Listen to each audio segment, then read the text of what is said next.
दोस्तों, स्वागत है आपका हमारे चैनल द यूनिक वर्ल्ड में। पैसों का झोला बहुत मजेदार कहानी। दोस्तों, एक बार आगर शहर में एक कसाई रहता था। वह एक ईमानदार व्यक्ति था जो न तो मिलावटी मांस बेचता था और न ही मांस का अधिक दाम लेता था। बेहतरीन मांस बेचने के कारण उसके शहर में बहुत सारे ग्राहक थे। शहर में हर किसी को उसकी दुकान के बारे में पता था और वे अपने परिवार व दोस्तों को भी उसकी दुकान की सिफारिश करते थे। त्योहारों के समय में उसकी दुकान में लोगों की भीड़ लगी रहती थी और वह कसाई पूरे दिन उनकी सेवा में व्यस्त रहता था। ऐसे ही एक दिन एक अनाज का व्यापारी कसाई की दुकान में आया। कसाई उस समय पैसे गिन रहा था। व्यापारी ने उसे 1 किलो मांस देने को कहा। कसाई ने अपना पैसों वाला थैला काउंटर पर रखा और मांस लेने के लिए भंडार घर में चला गया। परंतु जब वह वापस आया तो यह देखकर हैरान रह गया कि पैसों वाला थैला अब वहां नहीं था। कसाई ने बहुत गुस्से में कहा, श्रीमान माफ करना, मुझे लगता है आपने मेरा थैला चुराया है। मैं उसे मांस लेने जाने से पहले मेज पर छोड़कर गया था। व्यापारी बोला, तुम्हारी हिम्मत कैसे हुई मुझे चोर कहने की? यह मेरे पैसों का थैला है, मैं दुकान से अपने साथ लाया था। कसाई ने कहा, मैं तुम पर कैसे विश्वास कर लूं कि तुमने मेज से मेरा थैला नहीं लिया है? व्यापारी ने उत्तर दिया, मैं तुम पर कैसे विश्वास कर लूं कि तुम मेज पर थैला छोड़कर गए थे? ये सब तुम इसलिए बता रहे हो ताकि मैं मजबूर होकर आऊना थैला तुम्हें दे दूंगा। कसाई और व्यापारी की लड़ाई बाहर तक आ गई। बहुत से लोग उनके चारों ओर इकट्ठे हो गए। आखिरकार किसी ने उन्हें बीरबल के पास जाने का सुझाव यह कहकर दिया कि उसके पास इस समस्या का हल मिल जाएगा। इसलिए व्यापारी और कसाई बीरबल के पास गए। बीरबल ने ध्यान से पैसे को जांचा परखा। फिर उसने व्यापारी से कहा, क्या तुम खून का व्यापार करते हो? व्यापारी हैरान था। उसने कहा, नहीं श्रीमान, मैं तो अनाज का व्यापार करता हूँ। मैं बहुत ज्यादा खून देखकर डर जाता हूँ और मुझे चक्कर आने लगते हैं। मैं इससे जितना ज्यादा हो सके दूर रहने की कोशिश करता हूँ। बीरबल मुस्कराया और उसने थैला कसाई के हाथों में रख दिया। बीरबल ने कहा, थैले पर खून के धब्बे हैं। कुछ सिक्कों पर भी खून के धब्बे लगे हुए हैं। अगर आपको खून से इतना ही डर लगता है तो यह बैग आपका नहीं हो सकता है। व्यापारी को चोरी के लिए दंड दिया गया। कसाई ने बीरबल को धन्यवाद किया और खुशी खुशी अपनी दुकान की चल दिया। दोस्तों, यह कहानी आपको कैसी लगी कमेंट में जरूर बताएं। दोस्तों, बादशाह अकबर को विद्वान और प्रतिभाशाली पुरुषों को अपने दरबार में रखने का बहुत शौक था। जब भी कोई प्रतिभाशाली व्यक्ति उसके राज्य में आता तो वह उसे अपने मंत्रियों में शामिल कर लेते थे। अकबर का दरबार गुणी व बुद्धिमान लोगों से भरा हुआ था। इनमें से 9 लोग अकबर के दरबार में नवरत्नों के रूप में जाने जाते थे। वे असाधारण प्रतिभाशाली और अपने अपने क्षेत्र में निपुण थे। उन्हीं दिनों महेशदास नाम का एक युवका अकबर के राज्य में एक छोटे से गांव में रहता था। उसने अपने पूरा जीवन इसी गांव में व्यतीत किया था। अब वह दुनिया की यात्रा करना चाहता था। उसने बादशाह के महल व बड़े नगरों के बारे में बहुत सारी कहानियां सुनी थी। उसे यहाँ घूमना रोमांचक लग रहा था। उसने निश्चय किया कि वह बादशाह के दरबार में लाएगा और वहां नौकरी पाने की कोशिश करेगा। वह बहुत भीड़ वाले बाजारों व नगरों से होकर गुजरा और अंत में शहर पहुंच गया। महेशदास महल के दरखाने के पास तक तो पहुंच गया, किंतु अंदर प्रवेश नहीं कर सका। द्वारपाल ने उसे पकड़ लिया। उसने पूछा, आप कहाँ जाने की सोच रहे हो? महेशदास ने उत्तर दिया, मैं बादशाह को देखने जा रहा हूँ। द्वारपाल ने जोर से हंसकर कहा, मुझे लगता है उन्होंने तुम्हें व्यक्तिगत रूप से अपने भोजन कक्ष में रात के खाने के लिए आमंत्रित किया है। महेशदास शांत रहा। द्वारपाल ने पुनः कहा, तुम्हारे लिए बादशाह को देखना संभव नहीं है। वह बहुत ही व्यस्त हैं। मुझे बादशाह का आदेश है कि किसी को भी अंदर नहीं जाने दिया जाए। महेशदास ने द्वारपाल से अंदर जाने के लिए आग्रह किया। द्वारपाल ने कहा, मैंने तुम्हें कहा न कि मैं तुम्हें अंदर नहीं भेज सकता हूँ। महेशदास ने कहा, परंतु क्यों? द्वारपाल ने कहा, क्योंकि तुम गरीब हो। हर व्यक्ति बादशाह को देखने के लिए मुझे कुछ देता है, जैसे एक गाय, एक बकरी या कढ़ाई की हुई चप्पल। तुम मुझे क्या दे सकते हो? महेशदास ने कहा, मेरे पास अभी तो कुछ भी नहीं है, किंतु मैं वादा करता हूं कि जो कुछ भी मुझे बादशाह से उपहार के रूप में मिलेगा, उसमें से मैं तुम्हें आधा दे दूंगा। द्वारपाल जानता था कि बादशाह एक उदार व्यक्ति हैं। वह अक्सर उन्हें देखने के लिए आने वालों को महंगे उपहार दिया करते हैं। इसलिए द्वारपाल जल्दी से सहमत हो गया। महेशदास ने महल में प्रवेश किया।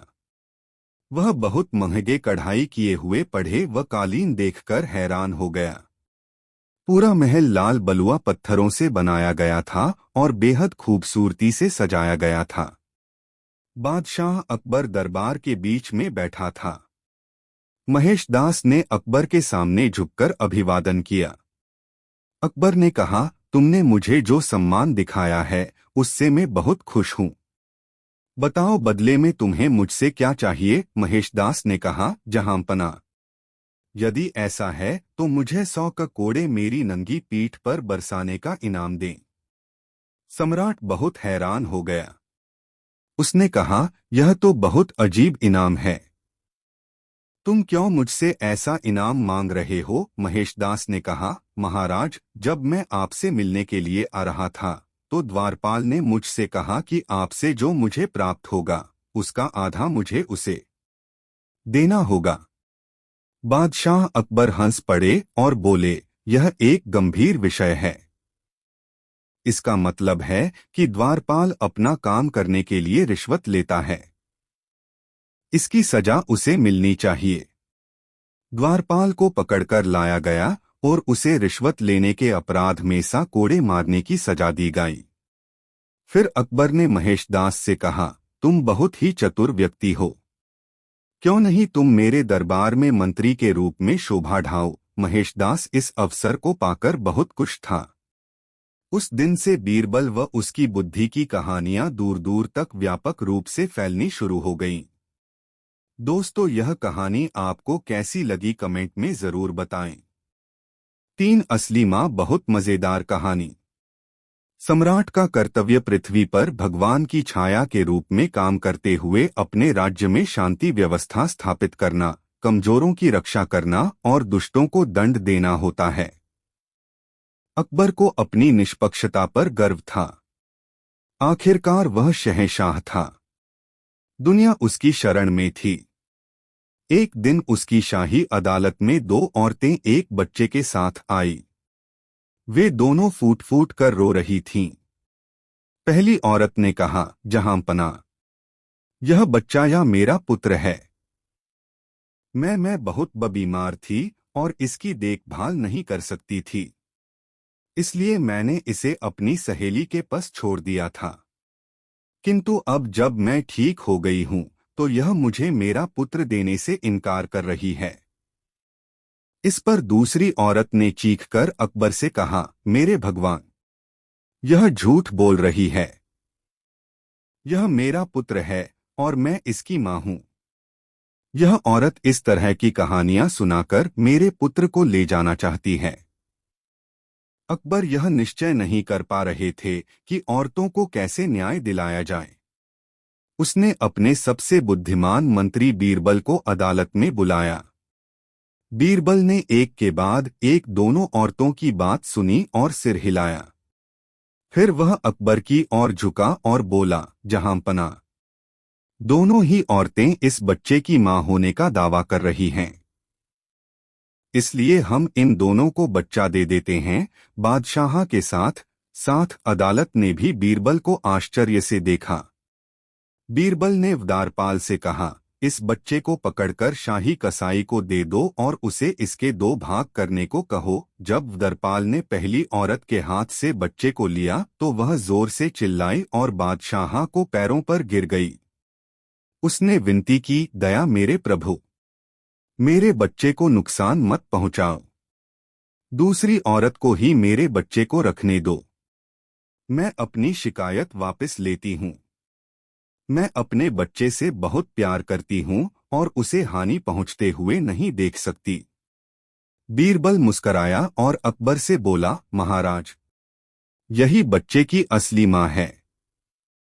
एक माँ कुछ भी सहन कर सकती है, किंतु उसके बच्चे को कोई हानि पहुँचाए यह वह सहन नहीं कर सकती।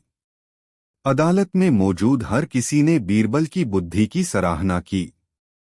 अकबर ने बीरबल को इस समस्या को सुलझाने के लिए सुंदर उपहार दिया।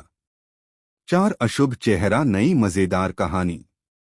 बहुत समय पहले बादशाह अकबर के राज्य में यूसुफ नमक एक युवक रहता था। उसका कोई दोस्त नहीं था क्योंकि सभी उससे नफरत करते थे। सभी उसका मजाक उड़ाते थे और जब वह सड़क पर चलता तो सब उस पर पत्थर फेंकते थे।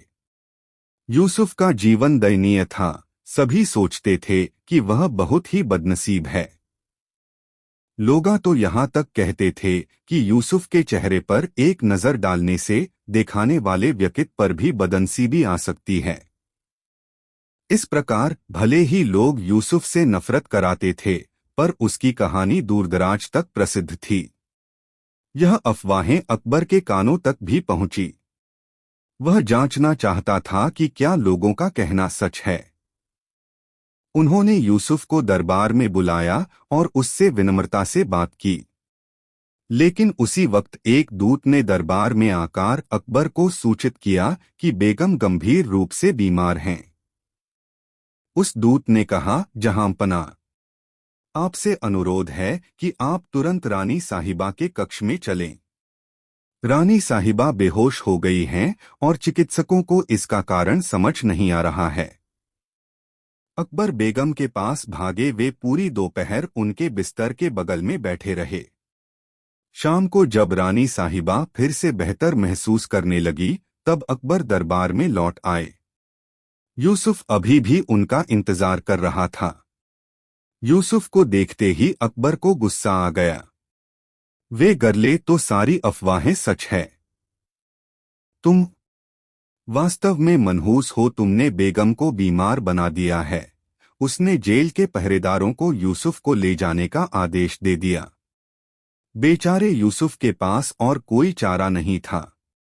वह जोर से चिल्लाया और पहरेदारों से छोड़ने की विनती की। बादशाह का निर्णय बहुत अनुचित था, लेकिन दरबार में कोई भी सम्राट के विरोध में कुछ भी कहने की हिम्मत नहीं कर पाया।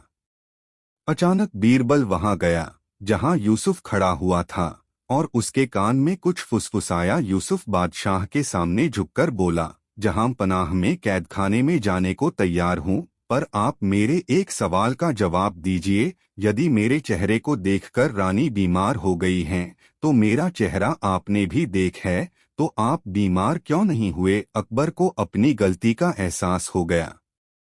उसने यूसुफ को जाने दिया और खजाने में से सोने का एक थैला उसे भेंट किया। एक बार फिर दरबार में बैठे लोगों ने बीरबल के ज्ञान और बुद्धि की प्रशंसा की। दोस्तों, वीडियो को एक लाइक जरूर कर दे। 4 नाई की दाढ़ी कौन बनाए? बहुत मजेदार कहानी। बादशाह अकबर के राज में एक बार लंबी दाढ़ी का चलन हो गया। उस समय सेफ्टी रेजर नहीं थे, इसलिए नाई ही लोगों को हजामत बनाते थे। लंबी दाढ़ी के चलन के कारण नाइयों का कारोबार ठप्प पड़ गया। राजू एक ऐसा ही लेकिन लालची नाई था। उस समय बादशाह दरबार में आने वालों को तोहफे देते थे। राजू जब दरबार में आया तो उसे चांदी का सिक्का मिला, तो उसने उसे लेने से मना कर दिया और बादशाह से मिलने की हठ करने लगा।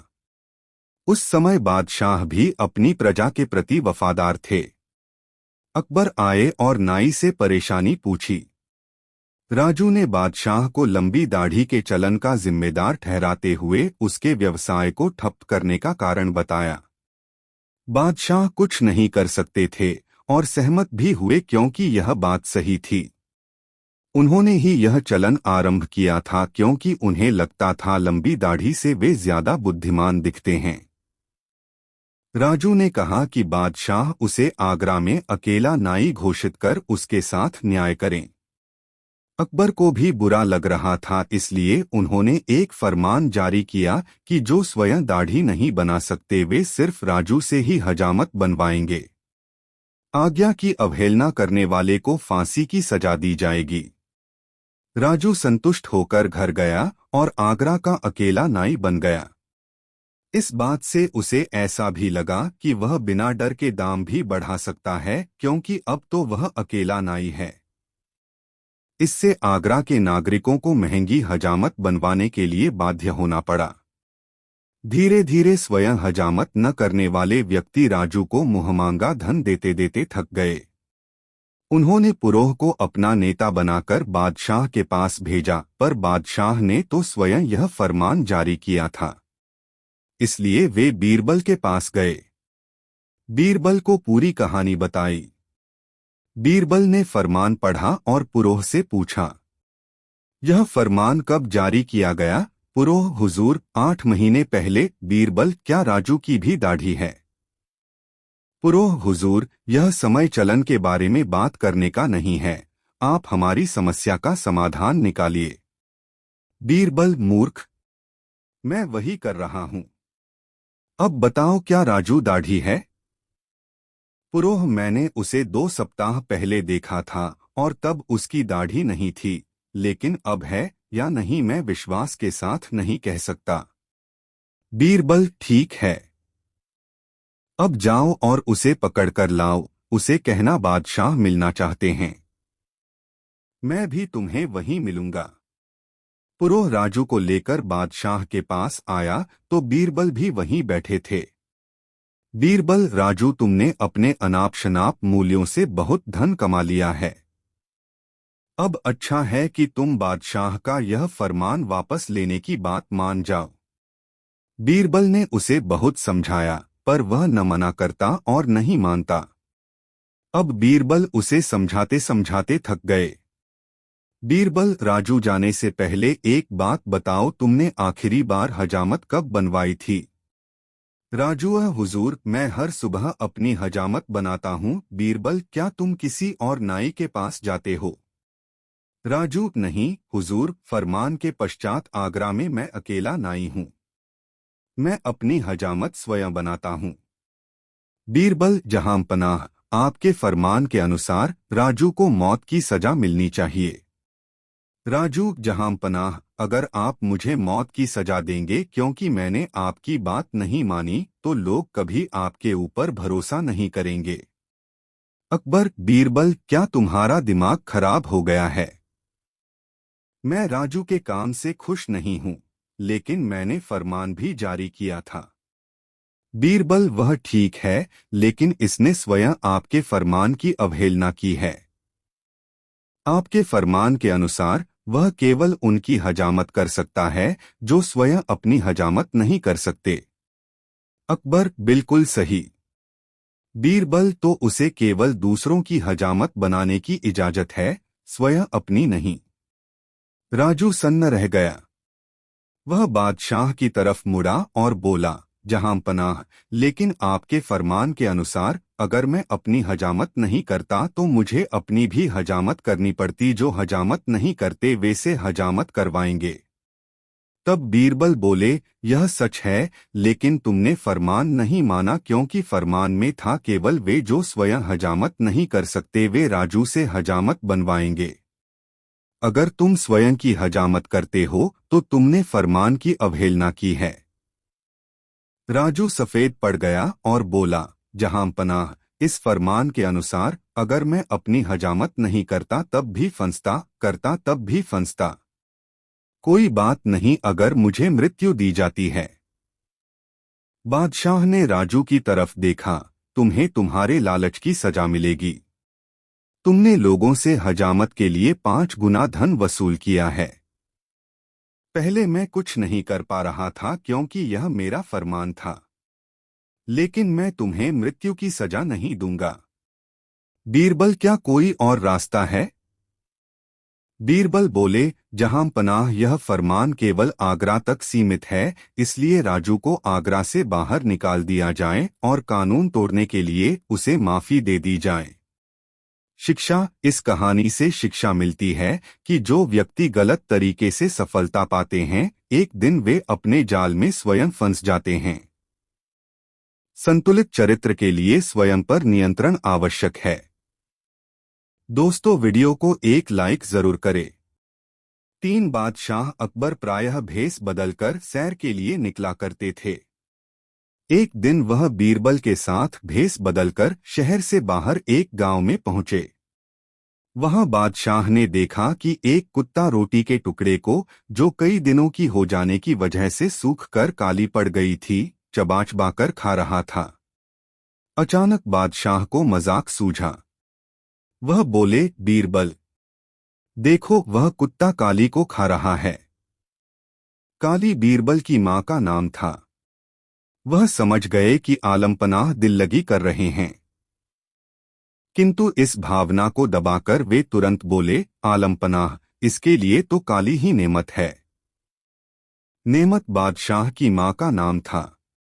बीरबल के जवाब को सुनकर बादशाह को चुप होना पड़ा। शिक्षा। लोगों की निंदा, मजाक में करने से भी कोई उद्देश्य हल नहीं होता, और न ही ऐसी बातों को व्यक्तिगत या सच मानकर। यह आवश्यक है कि हमें अपने साथियों व काम करने वालों के साथ शांति व अनुरूपता बनाकर रखना उत्तम होता है। 4 एक दिन अकबर बादशाह ने बीरबल को छकाने की एक तरकीब सोची। उन्होंने अपनी बेशकीमती अंगूठी छिपाकर एक सरदार को दे दी और उस बात को गुप्त रखने को कहा। जब बीरबल उनके पास आए तो बादशाह ने उनसे कहा, आज हमारी अंगूठी खो गई है। सुबह तो वह हमारे पास ही थी, शौच जाते वक्त मैंने उतार कर रख दी और जब वापस लौटा तो देखा कि अंगूठी गायब है। मुझे जहां तक यकीन है, किसी बाहरी आदमी की यह करामात नहीं है, क्योंकि किसी की ऐसी हिम्मत नहीं पड़ सकती। मैंने यह सुन रखा है कि तुम ज्योतिष शास्त्र के भी ज्ञाता हो, इसलिए यह सब बातें तुम्हें बतला दी। अब तुम सोच समझकर चोर का पता लगा दो। बीरबल ने बादशाह से उस स्थान का पता पूछा जहां उन्होंने शौच जाने से पूर्व अंगूठी रखी थी। बादशाह ने एक अलमारी की ओर इशारा किया। बीरबल ने उस अलमारी के पास जाकर उससे कान सटाया। फिर कुछ देर कान लगाकर हटा लेने का स्वांग किया। देखने से यह प्रतीत होता था जैसे वह कोई बात सुनने का प्रयत्न कर रहे हैं। कुछ देर बाद बीरबल ने बादशाह को संबोधित करके कहा, अलमारी साफ बतलाती है, जिसके पास अंगूठी है उसकी दाढ़ी में तिनका है। बीरबल की बात को जब पास ही बैठे सरदार ने सुना, जिसको बादशाह ने अंगूठी दी थी, तो घबराकर वह अपना मुंह व दाढ़ी टटोलने लगा। बीरबल से, जो पहले से ही चौकन्ने थे, उस सरदार की हरकत छिपी नहीं रह सकी। फिर फौरन ही उन्होंने सरदार को ले जाकर बादशाह के सम्मुख खड़ा कर दिया और बोले, देखिए, आपकी अंगूठी के चोर यही हैं न? बादशाह तो पहले ही से जानते थे। बीरबल की होशियारी से उन्हें बड़ी प्रसन्नता हुई। दोस्तों, वीडियो को लाइक जरूर कर दे। 3 एक दिन बीरबल दरबार में देर से पहुंचा। जब बादशाह ने देरी का कारण पूछा तो वह बोला, मैं क्या करता हुजूर, मेरे बच्चे आज जोर जोर से रोकर कहने लगे कि दरबार में न जाऊं। किसी तरह उन्हें बहुत मुश्किल से समझा पाया कि मेरा दरबार में हाजिर होना कितना जरूरी है। इसी में मुझे काफी समय लग गया और इसलिए मुझे आने में देर हो गई।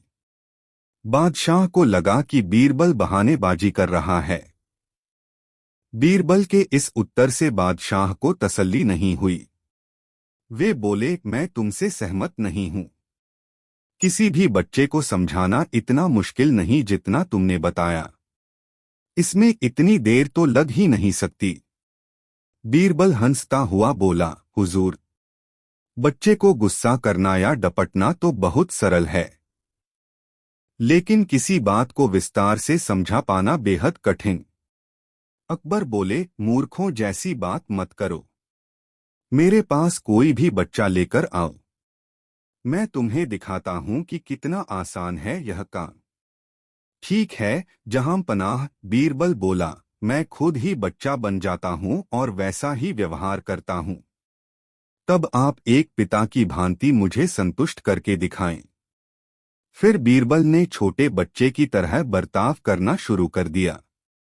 उसने तरह तरह के मुंह बनाकर अकबर को चिढ़ाया और किसी छोटे बच्चे की तरह दरबार में यहाँ वहां उछलने कूदने लगा। उसने अपनी पगड़ी जमीन पर फेंक दी। फिर वह जाकर अकबर की गोद में बैठ गया और लगा उनकी मूंछों से छेड़छाड़ करने। बादशाह कहते ही रह गए, नहीं नहीं मेरे बच्चे, ऐसा मत करो, तुम तो अच्छे बच्चे हो न। सुनकर बीरबल ने जोर जोर से चिल्लाना शुरू कर दिया। तब अकबर ने कुछ मिठाइयां लाने का आदेश दिया, लेकिन बीरबल जोर जोर से चिल्लाता ही रहा। अब बादशाह परेशान हो गए, लेकिन उन्होंने धैर्य बनाए रखा। वह बोले, बेटा, खिलौनों से खेलोगे? देखो कितने सुंदर खिलौने हैं। बीरबल रोता हुआ बोला, नहीं, मैं तो गन्ना खाऊंगा।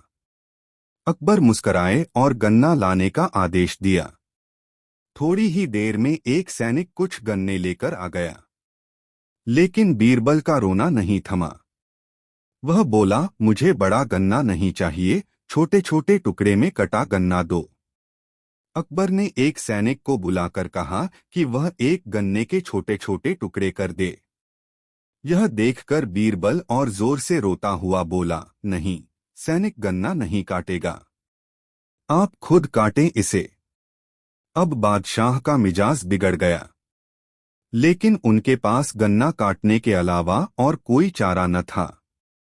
और करते भी क्या, खुद अपने ही बिछाए जाल में फंस गए थे वह। गन्ने के टुकड़े करने के बाद उन्हें बीरबल के सामने रखते हुए बोले, अकबर, लो इसे खा लो बेटा।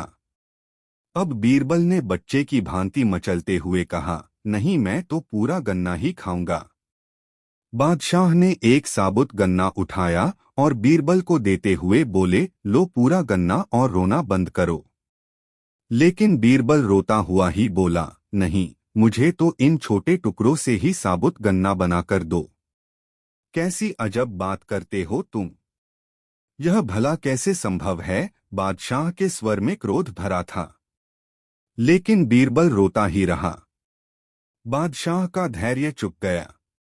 बोले, यदि तुमने रोना बंद नहीं किया तो मार पड़ेगी तब। अब बच्चे का अभिनय करता बीरबल उठ खड़ा हुआ और हंसता हुआ बोला, नहीं नहीं, मुझे मत मारो हुजूर। अब आपको पता चला कि बच्चे की बेतुकी जिदों को शांत करना कितना मुश्किल काम है। बीरबल की बात से सहमत थे अकबर। बोले, हाँ ठीक कहते हो, रोते चिल्लाते जिद पर अड़े बच्चे को समझाना बच्चों का खेल नहीं। दोस्तों, कहानी कैसी लगी कमेंट में जरूर बताएं। एक दिन बादशाह अकबर ने ऐलान किया कि जो भी मेरे सवालों का सही जवाब देगा उसे भारी इनाम दिया जाएगा। सवाल कुछ इस प्रकार से थे। ऐसा क्या है जो आज भी है और कल भी रहेगा? ऐसा क्या है जो आज भी नहीं है और कल भी नहीं होगा? ऐसा क्या है जो आज तो है लेकिन कल नहीं होगा? इन तीनों सवालों के उदाहरण भी देने थे। किसी को भी चतुराई भरे इन तीनों सवालों का जवाब नहीं सूझ रहा था। तभी बीरबल बोला, हुजूर, आपके सवालों का जवाब मैं दे सकता हूं, लेकिन इसके लिए आपको मेरे साथ शहर का दौरा करना होगा। तभी आपके सवाल सही ढंग से हल हो पाएंगे। अकबर और बीरबल ने वेश बदला और सूफियों का बाना पहनकर निकल पड़े। कुछ ही देर बाद वे बाजार में खड़े थे। फिर दोनों एक दुकान में घुस गए। बीरबल ने दुकानदार से कहा, हमें बच्चों की पढ़ाई के लिए मदरसा बनाना है, तुम हमें इसके लिए 1000 रुपए दे दो। जब दुकानदार ने अपने मुनीम से कहा कि इन्हें 1000 रुपए दे दो तो बीरबल बोला, जब मैं तुमसे रुपए ले रहा हूँगा तो तुम्हारे सिर पर जूता मारूंगा। हर 1 रुपए के पीछे एक जूता पड़ेगा। बोलो तैयार हो? यह सुनते ही दुकानदार के नौकर का पारा चढ़ गया और वह बीरबल से दो दो हाथ करने आगे बढ़ाया। लेकिन दुकानदार ने नौकर को शांत करते हुए कहा, मैं तैयार हूं, लेकिन मेरी एक शर्त है। मुझे विश्वास दिलाना होगा कि मेरा पैसा इसी नेक काम पर खर्च होगा। ऐसा कहते हुए दुकानदार ने सिर झुका दिया और बीरबल से बोला कि जूता मारना शुरू करें। तब बीरबल व अकबर बिना कुछ कहे सुने दुकान से बाहर निकल आए। दोनों चुपचाप चले जा रहे थे कि तभी बीरबल ने मौन तोड़ा, बंदा परवर।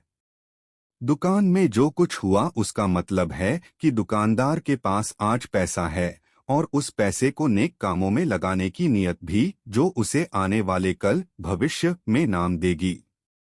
इसका एक मतलब यह भी है कि अपने नेक कामों से वह जन्नत में अपनी जगह पक्की कर लेगा। आप इसे यूं भी कह सकते हैं कि जो कुछ उसके पास आज है, कल भी उसके साथ होगा। यह आपके पहले सवाल का जवाब है। फिर वे चलते हुए एक भिखारी के पास पहुंचे। उन्होंने देखा कि एक आदमी उसे कुछ खाने को दे रहा है और वह खाने का सामान उस भिखारी की जरूरत से कहीं ज्यादा है। तब बीरबल उस भिखारी से बोला, हम भूखे हैं, कुछ हमें भी दे दो खाने को। यह सुनकर भिखारी बरस पड़ा, भागो यहां से, जाने कहां से आ जाते हैं मांगने। तब बीरबल बादशाह से बोला, यह रहा हुजूर आपके दूसरे सवाल का जवाब। यह भिखारी ईश्वर को खुश करना नहीं जानता। इसका मतलब यह है कि जो कुछ इसके पास आज है वो कल नहीं होगा। दोनों फिर आगे बढ़ गए। उन्होंने देखा कि एक तपस्वी पेड़ के नीचे तपस्या कर रहा है। बीरबल ने पास जाकर उसके सामने कुछ पैसे रखे। तब वह तपस्वी बोला, इसे हटाओ यहां से, मेरे लिए यह बेईमानी से पाया गया पैसा है।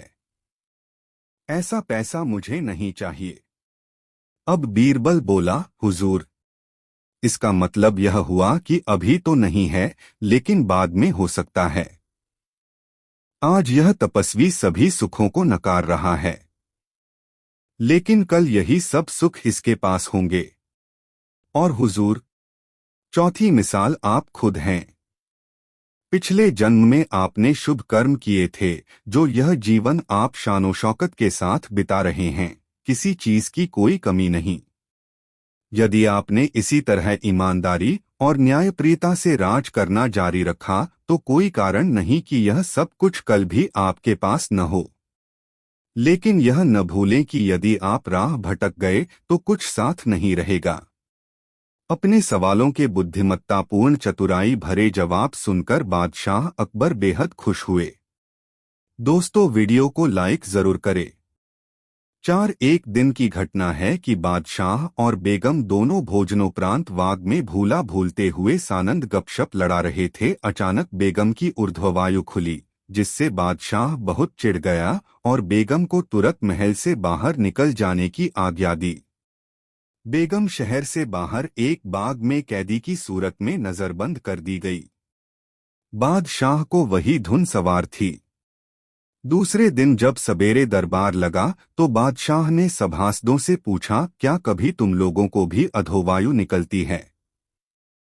अधोवायु निकलने के कारण बेगम का दंडित होना सब पर विदित था। इस कारण एक स्वर से सबों ने इनकार कर दिया और उस दिन का दरबार समाप्त हुआ। जिस दिन की यह बात थी उस दिन बीरबल किसी सरकारी काम से बाहर गया था। इसलिए जब कई दिन पश्चात वह लौटा तो बादशाह ने वही प्रश्न बीरबल से भी किया। भला बीरबल कब चूकने वाला था? वह झट बोला, पृथ्वीनाथ, जिस तरह से अन्य लोगों को अधोवायु होती है उसी तरह मुझे भी होती है। बीरबल के इस उत्तर से बादशाह बहुत नाराज हुआ और उससे बोला, वाह, खूब अच्छे रहे।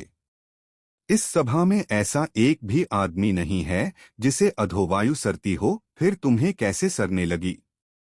जब यही बात है तो तुम दरबार से बाहर चले जाओ और जब तक मैं तुम्हें आने की आज्ञा न दूं कदापि न आना।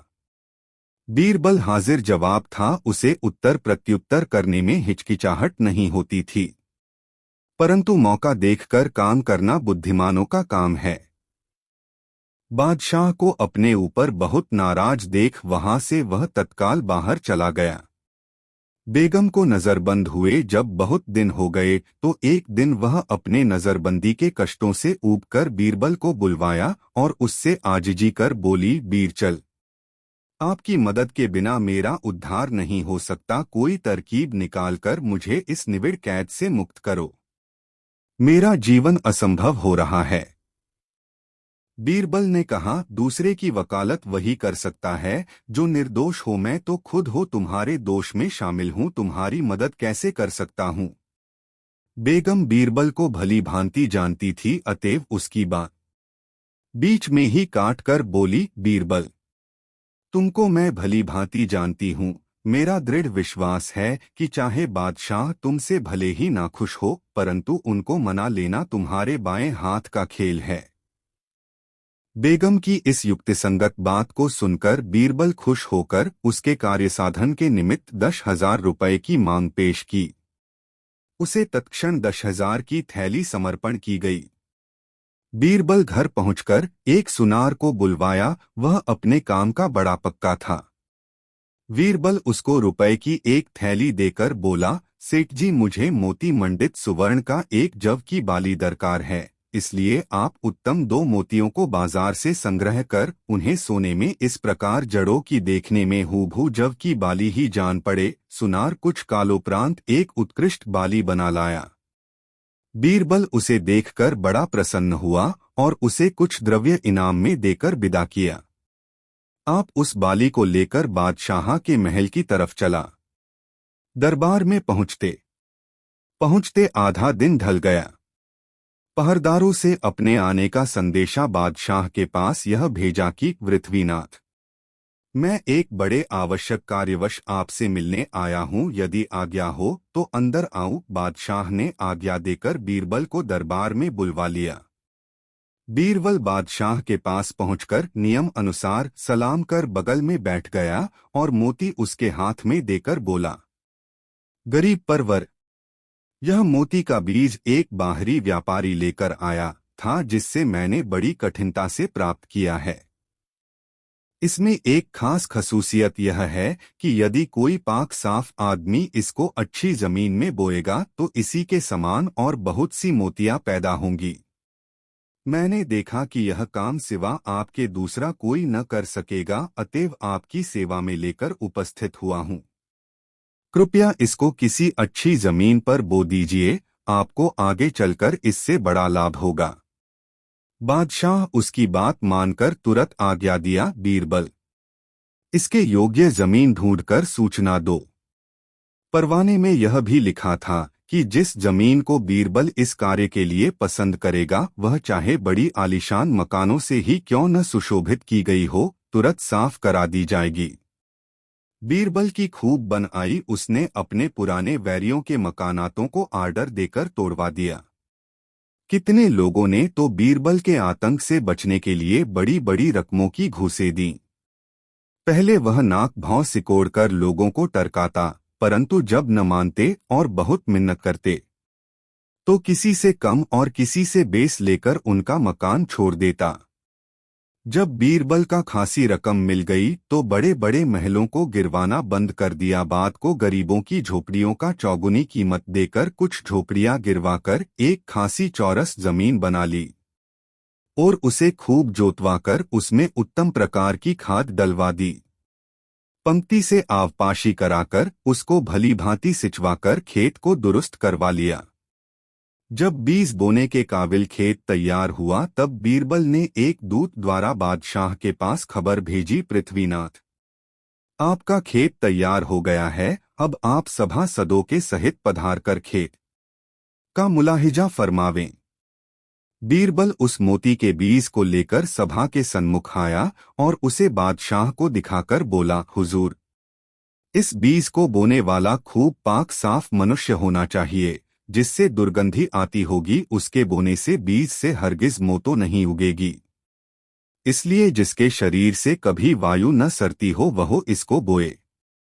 आपके दरबार में तो ऐसों की कमी भी नहीं है। किसी एक को आज्ञा दीजिए कि जो इस काम को प्रसन्नता पूर्वक करे।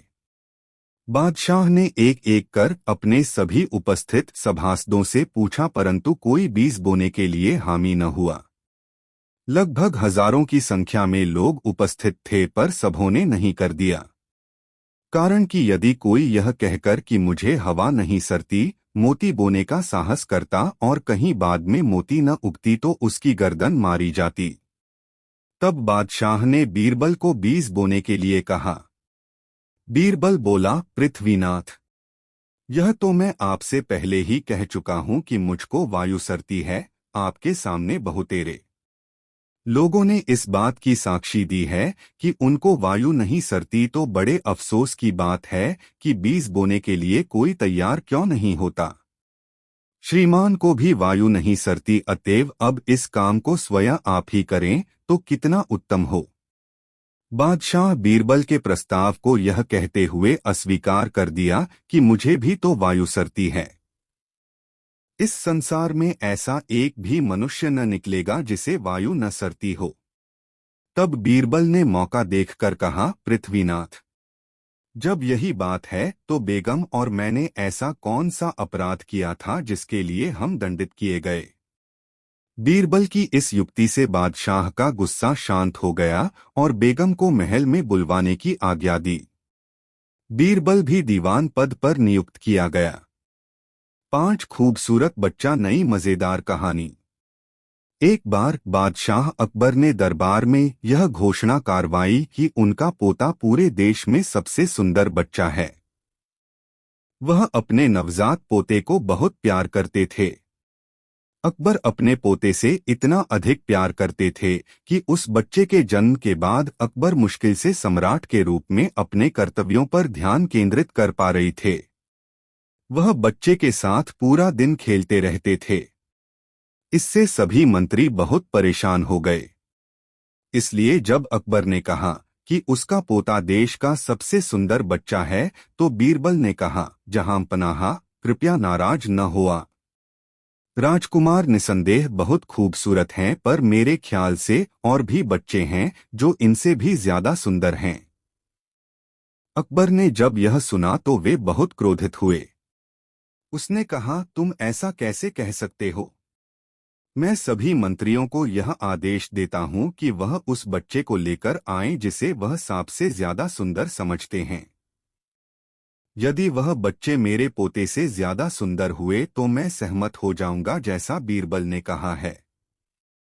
इसलिए अगले दिन हर मंत्री अपने साथ एक बच्चा लेकर दरबार में आया, पर बीरबल कहीं दिखाई नहीं दे रहा था। फिर कुछ समय के बाद बीरबल दरबार में आया। वह पसीने से भीगा हुआ था। अकबर ने पूछा, कहाँ है वह बच्चा जिसे तुमने मेरे पोते से ज्यादा सुंदर बताया था? बीरबल ने कहा, महाराज, मैंने दरबार में बच्चे को लाने की कोशिश की, लेकिन उसकी माँ ने मुझे ऐसा करने नहीं दिया। यदि आप एक सामान्य इंसान की तरह तैयार हो सकते हैं तो हम बच्चे को दिखने के लिए जा सकते हैं। अकबर और उसके कुछ मंत्रियों ने सामान्य लोगों की तरह कपड़े पहन लिए और बीरबल के सथा उस बच्चे को देखने चल पड़े। लंबे समय तक चलने के बाद वे एक झोपड़ी के पास पहुंचे। एक बच्चा झोपड़ी के बाहर गंदगी के ढेर पर खेल रहा था। वह गंजा था और धूल में लिपटा हुआ था। उसकी एक आंख दूसरी आंख से छोटी थी और उसकी नाक से पानी गिर रहा था। अकबर ने बीरबल से कहा, आपको लगता है कि यह बच्चा राजकुमार से अधिक सुंदर है? यह तो बहुत ही बदसूरत है। जैसे ही अकबर ने यह कहा, बच्चे की मां झोपड़ी से बाहर आ गई। वह उस आदमी पर बहुत गुस्सा होने लगी जो उसकी झोपड़ी के समाने खड़ा होकर उसके बच्चे को घूर रहा था। उसने कहा, तुम कौन हो? तुम्हारी हिम्मत कैसे हुई मेरे बच्चे को बदसूरत कहने की? निकल जाओ यहाँ से। और फिर उसने बच्चे को गोद में उठा लिया, अपने साड़ी के पल्लू से उसका चेहरा पोंछते हुए उसे चूम लिया। उसने बच्चे से कहा, मेरे प्यारे बेटे, इन लोगों को मत सुनो, तुम इस देश में सबसे सुंदर बच्चे हो। और वह छोटे बच्चे को अंदर ले गई। अकबर समझ गया कि बीरबल क्या कहना चाहता था। उसने कहा, अपने माता पिता के लिए हर बच्चा देशा में सबसे सुंदर होता है। बीरबल मुस्कराया और कहा, और समय आने पर अपने दादा दादी के लिए भी।